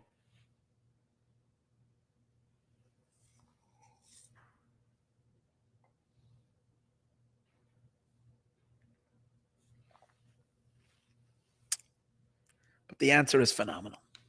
Phenomenal. You know what Akiva's name was? Akiva, Rabbi Akiva, is known, if you call him, when they called him up to the Torah, they called him Yamod, Moireinu, V'Rabbeinu, Rabbi Akiva, ben Rabbi Yosef. Akiva is the son of Yosef, who was either Yosef himself was a convert. I think Rambam says that Yosef himself was a convert. Rabbi Akiva is a son of a convert, or Yosef or his grandfather was a convert. Rabbi Akiva comes from Gerim, but maybe even Joseph, his father, was a convert. But yet he's called Joseph. That is not just a physical relationship.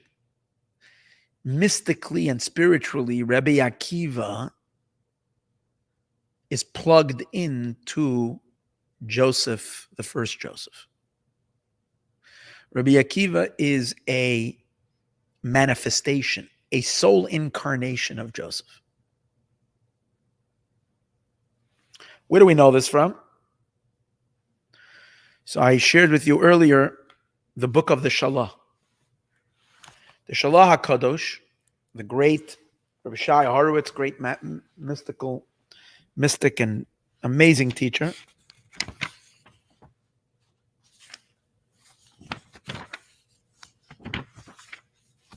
The same piece I told you last week in the first piece of Parshas Vayeshev.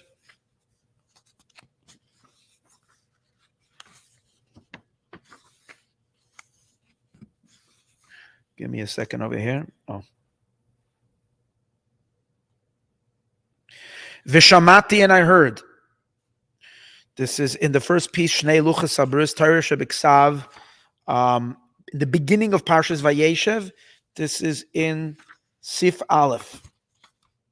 Incredible. It's a part called Tzon Yosef. Shamati miktsasa mukubalim. I heard from some mystics. Ki Rabbi Akiva haya hagilgul shel Yosef. Rabbi Akiva was an incarnation of Yosef. Yosef Hatzadik, Joseph, the original Joseph, the son of Jacob.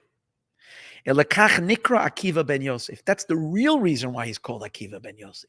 Not for his father, the convert, but for his soul father, his spiritual father, who is his own soul. He's the incarnation of Joseph, the original Joseph. And that is why we know Rabbi Akiva lived to 120, lived a very long life. But in the end, he died a very, very, very, very painful and horrific death. He was tortured to death by the Romans. He was one of the 10 martyrs.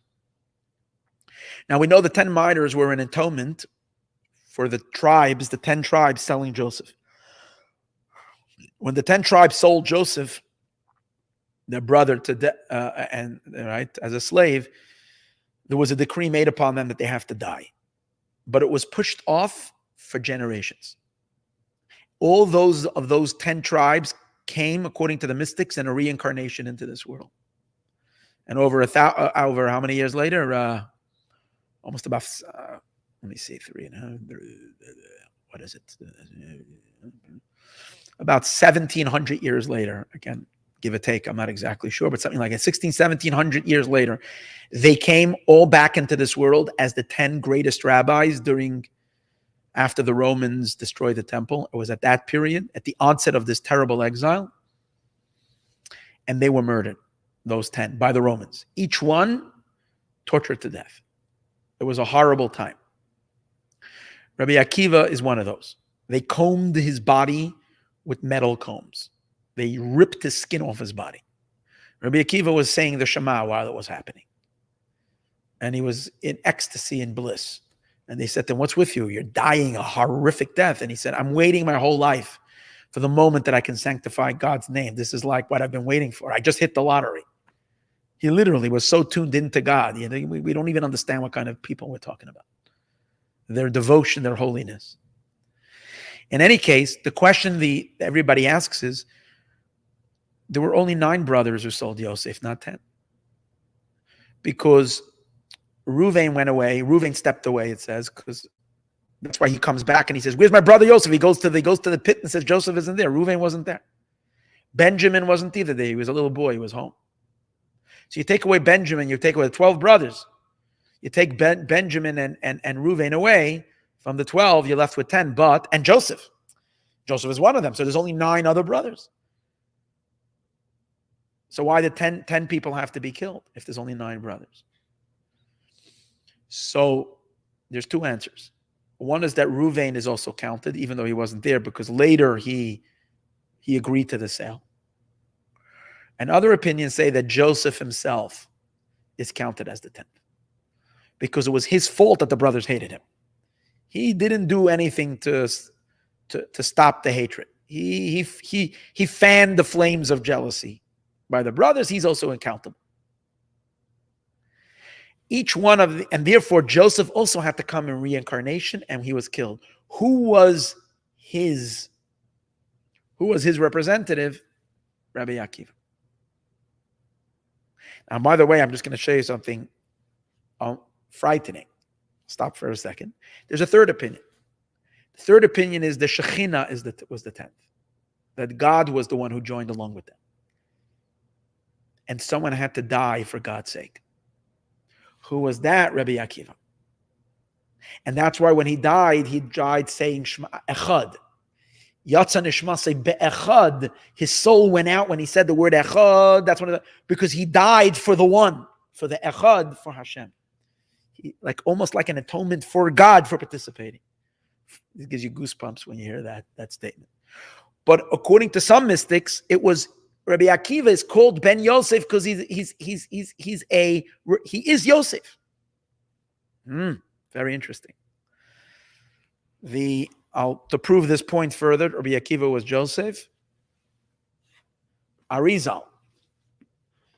The blessings that Yaakov gives to Yosef when he's blessing his children that we mentioned earlier, Earlier we spoke about his blessings to Judah. Now let's talk about his blessings to Joseph. He says to him, Miyadei Avir Yaakov. You should be blessed from the hands of the mighty one of Jacob. You should be blessed from God's hands. God is the mighty one, Abir Yaakov, the mighty one of Jacob. There's a famous book by Rabbi Yaakov Abba Chatzera, the father of the Abba Chatzera family, the first, the patriarch of the Abba Chatzera family, the great-great-grandfather of the Baba Sali and all that. So his sefer is called Abir Yaakov. He's known as Rabbi Yaakov Abba Chatzera. He has a book called Abir Yaakov. So these words Yaakov says to Yosef, you should be blessed from the hands of the mighty one of Yaakov. So the Arizal says the words Abir Yaakov spell Rabbi Akiva. Literally. He says, V'hine Abir Yaakov, Oisius, Rabbi Akiva. If you rearrange the letters, you get Rabbi Akiva. And that's why it says, from the hands of the Abir Yaakov. This is in the book Lakutei Torah from the Ari, Parshas Vayechi. And that's why the sages say that when Rabbi Akiva passed away, the arms of the world were canceled. Because Rabbi Akiva is miyadei, he's the hands of Abir, the hands of Rabbi Akiva. Rabbi Akiva's hands, holy hands of Rabbi Akiva. These are considered the hands that hold up the world. Zeroas Olam. But the words Abir Yaakov, so whose blessings was this? To Joseph. That means that Yaakov is telling Joseph that Rabbi Akiva is yours. Either through incarnation or whatever. Rabbi Akiva's soul is linked with Joseph. And now let's connect it to Moshiach ben Yosef.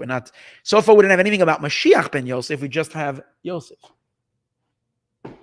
There is a sefer, and by the way, the Rebbe's father, Rabbi Levi Yitzchak, the great Kabbalist, brings this teaching of the Arizal, that Rabbi Akiva is, and he also says in his commentary on Masechtas Kelim, the Rebbe's father is something else. And he says that Rabbi Akiva mystically is associated with Yosef. He Rabbi Akiva ben Yosef. Why is he called ben Yosef? This is on page Shin Chav Hey in Lakutei Levi Yitzchak on Masechtas Kelim. Chidushim Bi'urim L'Shas Mishnah V'Gemara. Okay. He says, Yosef Arisha B'chinas Yesod. We know that Yosef is the personification of the attribute of Yesod. And Yehuda is Malchus, but Yosef is Yesod. Now, Yesod is the associated with reproduction, and that's why Yosef was the one who was tested with that test, with a test regarding a woman who tried to seduce him. Because always, whatever your soul is, that's where you get your hardest tests. So Yosef is Yesod, and Rabbi Akiva is connected to this of Yosef, Ushmai Akiva. And that's why his name, Akiva, this is also a very cool idea. You can find it in the, not acronym, I don't know how to call, when you have letters, and the acronym is the first letters of a word, spell out. When you put a code in the first letters of the word, you call it acronym.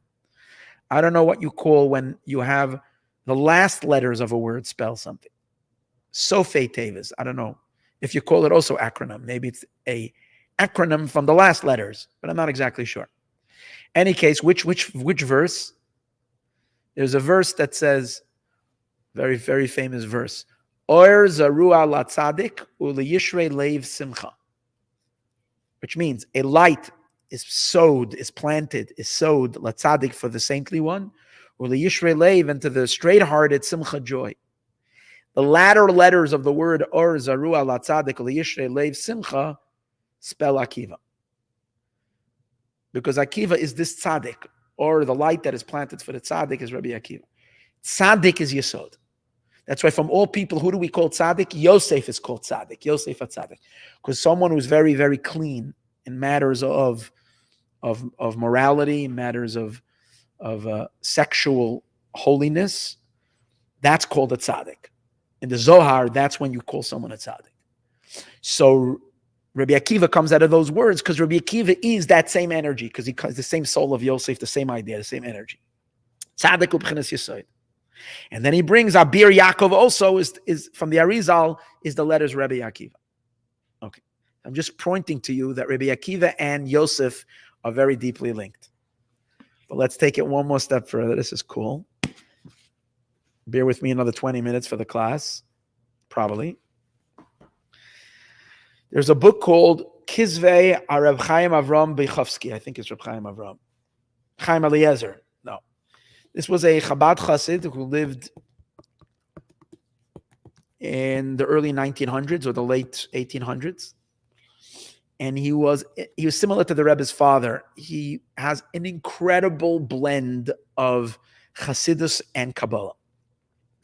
And I quoted him already a few times. And his book is phenomenal. It's his own chidushim. It's his own insights. He must have been a very special person. He has incredible Kabbalistic insights. So in his Sefer, he brings Oid Yesh Lefarish in Daf Chav Beis. This is a portion where he talks about Lag Bomer, the 33rd day of the Omer, Reb Shimon Bar Yochai, and so forth. He says what we find B'tzlein and B'makam Achar in other places, sheyesh chiluk, there is a big difference bein nishmas sheshaychem leMashiach ben Yosef, between the neshamas souls that are connected to Mashiach ben Yosef and souls that are connected to Mashiach ben Dovid. In other words, even though Mashiach ben Yosef and Mashiach ben Dovid is one person, meaning, no, but I don't mean one person. I mean, there is a Mashiach ben Yosef and there is a Mashiach ben Yosef and a Mashiach ben Dovid, a primary one. But then in all the generations, these are sparks of these people. You realize that since everything is interlaced, there are sparks of these people. All souls that are connected to Mashiach ben Yosef, they don't like this world. They want to get out of this world. They yearn for transcendence. They yearn for self-sacrifice. All souls that are connected to Mashiach ben David are very grounded. They want to stay alive. They want to be here. They want to influence in the world. There are tzaddikim who want to leave this world. They can't stand this world. They just want to get away from it. And then there are righteous people who want to be in this world. He says Mashiach ben Yosef's souls want to take flight. Mashiach ben David's souls want to live in this world. As he says, and souls that are connected to Mashiach ben David, they want to live. Like it says by Mashiach, when did I quote you that when God says to him, remember I told you from the Masechta Sukkah, Daf Nun Beis, when Hashem says to Mashiach, ask for me whatever you want, and Mashiach, when he saw Mashiach ben Yosef dies, he cries and he begs God for life. Chayim Sholem Imcha. Life he asks from you. Mashiach ben David wants to live. The Al-Kain, and therefore, Rabbi Akiva Shahayatamid Mitztar. Rabbi Akiva that was always in pain. He always said, when can I fulfill the mitzvah of giving my life up for God? Why? Is because he is from Mashiach ben Yosef. He is from the family. He's from the Mashiach ben Yosef club. So here you have, not just that we identify Rabbi Akiva with Yosef, we're identifying Rabbi Akiva with Mashiach ben Yosef. V'chein nikra Akiva ben Yosef, and that's why he's called Akiva ben Yosef. V'kasha yashav bebeis ha'asurim, when he was sitting in prison, before they killed him, he was in prison for a while. Hayasamach, he was so happy that he is preparing himself for this crazy moment of Mashiach. But by the way, there's another Yosef who wanted to die, by the way, a very famous other Yosef, who wanted the same thing. The Beit Yosef. Rabbi Yosef Karo, the one who made the Shulchan Aruch, lived also in the days of the Ari, the rabbi of Tzafat. It says that he had an angel that would come study with him. And that angel once revealed to him that he would merit to die for the sanctification of God's name. In those days, if you walked up the wrong alley at the wrong time, you could have ended up dying for the sanctification of God's name. If the bishop happened to see you and happened to be interested in trying to get a Jew to convert, so they could whatever. So it wasn't so hard to end up on the what do they call it when they would burn people alive? They had this, so whatever. In any case, so the angel said to him, your destiny is to die. And he was so happy. He was like, and then he did something that was considered a sin, and he forfeited that merit. And in the end, what happened to him? Because he lived much longer, because he forfeited that merit, he ended up writing the Shulchan Aruch and becoming the teacher of all the Jewish people forever. So the Rebbe proves from here that those who die for the sanctification of God's name are even greater than those who write the Shulchan Aruch for the Jewish people. Just to show you how great it is. So in any case, it says that Rabbi Akiva, when he was sitting in jail, was waiting for the day that he would be executed for the sanctification of God's name. Anyways, who came to visit him? His student, Reb Shimon Bar Yochai. So the Talmud relates in Masechtas Pesachim. You're getting really a lot of goodies from me today. The Talmud relates in Tractate Masechtas Pesachim that Reb Shimon Bar Yochai comes to visit Rabbi Akiva when he's in jail. He got visitation. And the Talmud says 5 things Rabbi Akiva commanded to his student, Reb Shimon Bar Yochai, when he was in jail. What happened? This is a fascinating discourse. Reb Shimon Bar Yochai says to Rabbi Akiva, Rebbe, my master, lamdeinu Torah, teach me Torah. Omar, he said, Einim alamdach, I'm not teaching you.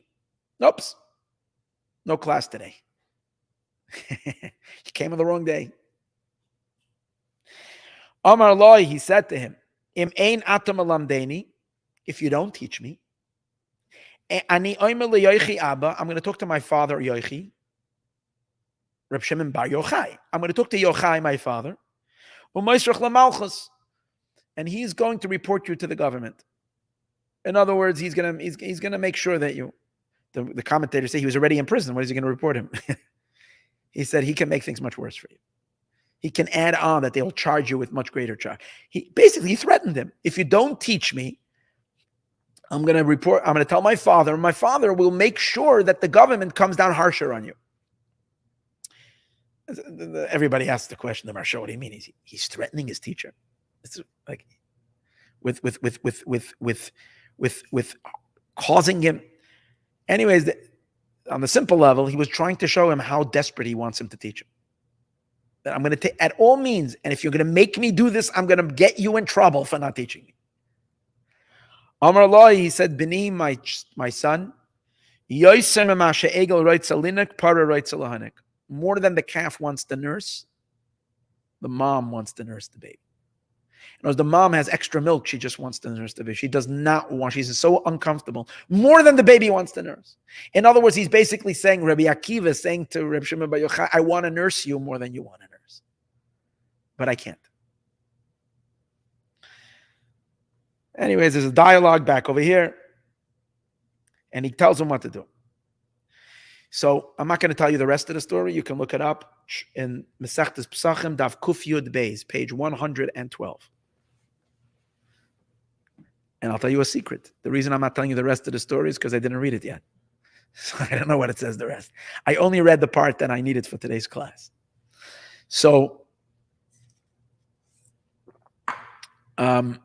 he learns over here.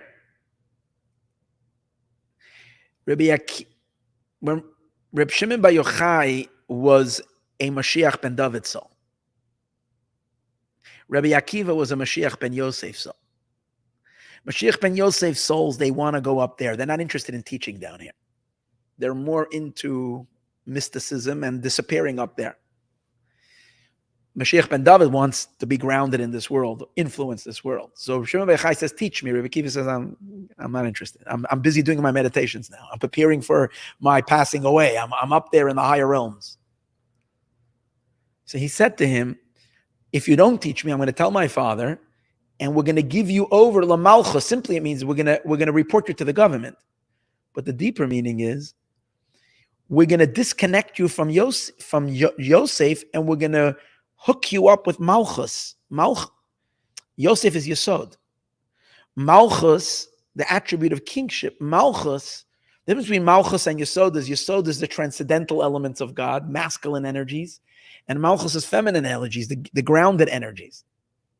So he said, if you don't teach me, I'm gonna completely disconnect you from up there, and we're going to reconnect. We're going to plug you into Malchus, and then you're going to be grounded, and then you're going to want to influence. Because Mashiach ben Dovid, who comes from Malchus, does want to influence in this world. So that's how he learns this dialogue. Really cool. But basically, what do we see from all of this? Rabbi Akiva was a Moshiach ben Yosef soul.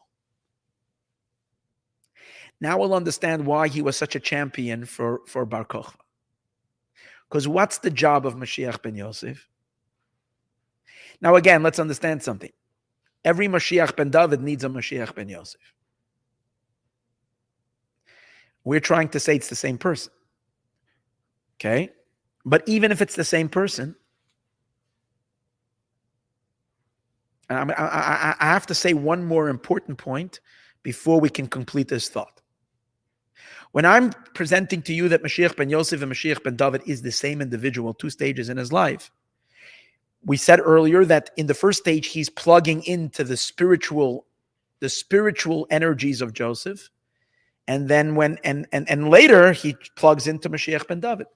But it could be that the time, and we're going to see this is a very important idea, that the time that he is activating the Mashiach ben Yosef, it's not only him. He's plugging into the Mashiach ben Yosef tzaddikim in his generation.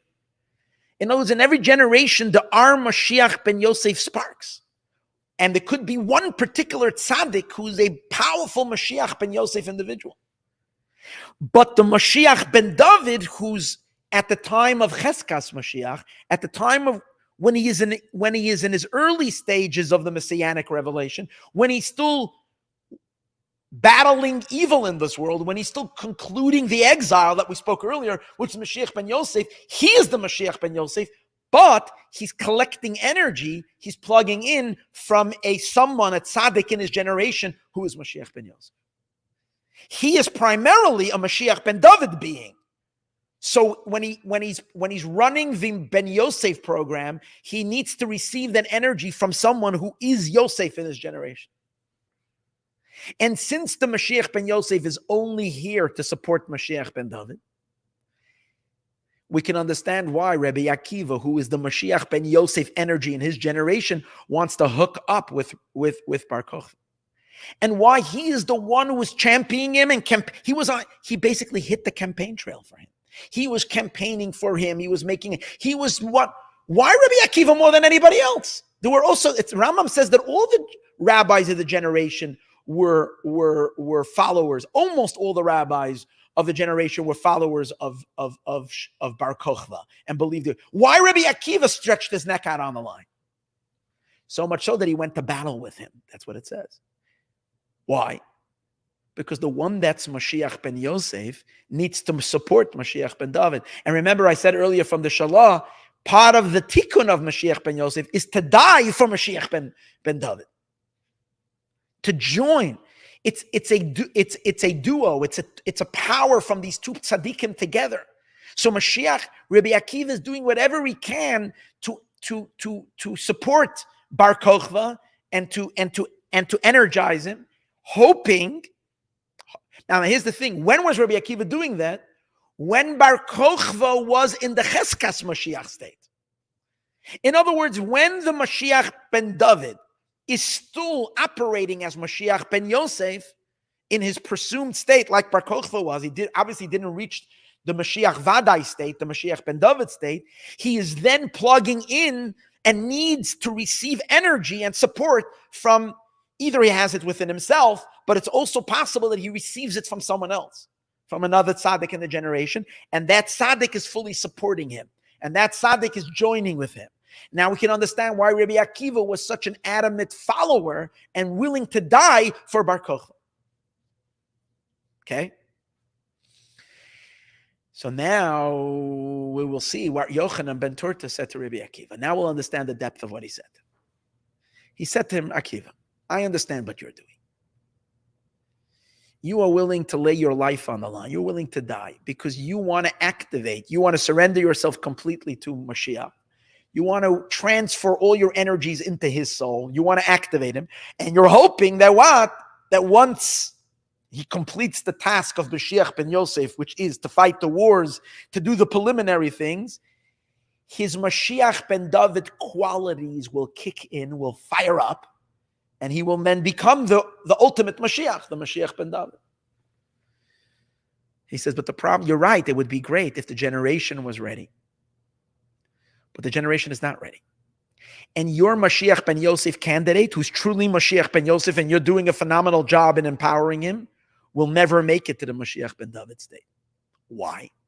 Why Rabbi Yochanan ben Torta was so confident in it? That's why he doesn't say to him that, let grass grow in your cheek and Moshiach won't come. He says, Va'adayin ben David loiba. Ben David is not going to come. In other words, what do you want? You as Moshiach ben Yosef are trying to activate the ben David in Bar Kokhba. That Bar Kokhba should fire up with the David. And by the way, in the next class, not today, we're going to understand the dynamics of that, of what's the difference with the Yosef energy and the David energy, what these two energies represent. We're going to have a fascinating class about that. We're getting there, but this is all introductory to it, okay? But what he's saying to him is, if you think that your Mesiras Nefesh, your self-sacrifice to fuel your Mashiach ben Yosef energy into Mashiach ben David when he is to strengthen his ben Yosef work so he can finish the job, and then he will kick in, he will then metamorphosize into Mashiach ben David, that's not going to happen. Why? Because Rabbi Yochanan ben Torta is the one who understood the exile. Why? Takes us to Tractate Yuma. Let's see if let's do a Google search on Yochanan ben Torta, see if he has anything else to say besides insult Rabbi Akiva. Does he have anything else to say? Well, he does. In Tractate, in the Talmud Bavli, again, this was what the conversation we had earlier is from the Jerusalem Talmud. In Talmud Bavli, which is the Babylonian Talmud, Mesechtes Yuma, Daf Tes, Yochanan ben Torta, I don't remember seeing him other places in Shas, not that I learned the whole Shas, but Yochanan ben Torta is the one who says why the temple was destroyed. And he goes through the reasons. He says, why was the Mishkan Shiloh destroyed? Shiloh was the first temple, why it was destroyed. Then he says why the first temple was destroyed, because of the three cardinal sins. And then Yochanan ben Torta is the one who describes why the second temple was destroyed. And he says the second temple was destroyed because of baseless hatred. Jews are not getting along with each other. So since Rabbi Yochanan ben Torta was the one who said that, that means he was very sensitive to it. And he understood what means baseless hatred. And therefore, and he knew that as long as we, the Jews, don't correct their baseless hatred, the Moshiach is not coming. So he says to, and we know that Rabbi Akiva's students were the ones who died because they did not honor each other. In other words, this thing was Rabbi Akiva's. So therefore, Rabbi Yochanan says to Rabbi Akiva, you can have all the Mesiras Nefesh you want, all the sacrifice. You can sacrifice yourself so much to disintegrate completely till grass is growing on your cheeks. Meaning you can, what does that mean? Till you decompose completely. In other words, you're willing to surrender yourself completely for Mashiach for Mashiach ben David. To activate Mashiach ben David. Even if you will do that, that's why he wasn't insulting him. He was saying, even if I get where you're going, you want to sacrifice yourself. You want to nullify yourself. You want to be like a seed that decomposes completely. Even if you're going to get grass growing on your cheek. It's not happening. Why? Because we didn't fix the problem. There's still hatred in the world. Since Yochanan ben Torta is the very person who's the one who says what the cause of the whole exile is, he knows this. So he says, I wish it would be true, but even if you go all the way, he didn't mean it will take a long time. He meant even if you can decompose completely today it's not, maybe tomorrow will be rectified, but today it's not rectified. So it's not that he didn't believe in Moshiach. The Jews can do tshuva immediately. But as it stands right now, he says, no matter what you will do, Ben David element in him, in other words, Bar Kokhba will never graduate to Moshiach ben David. From the Cheskas Mashiach, from the presumed Mashiach, he will not reach the level of the complete Mashiach.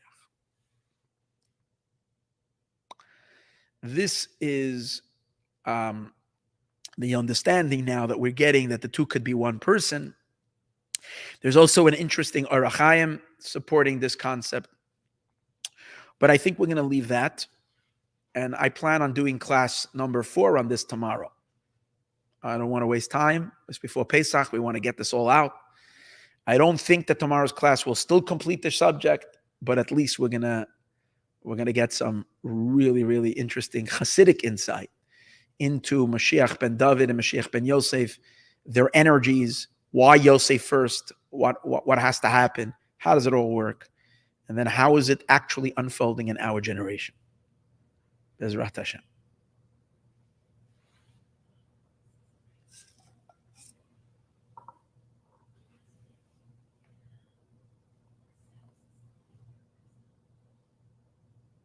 Meanwhile, let Mashiach be here by tomorrow night, so we don't have to give any stories. We'll know everything from Mashiach himself.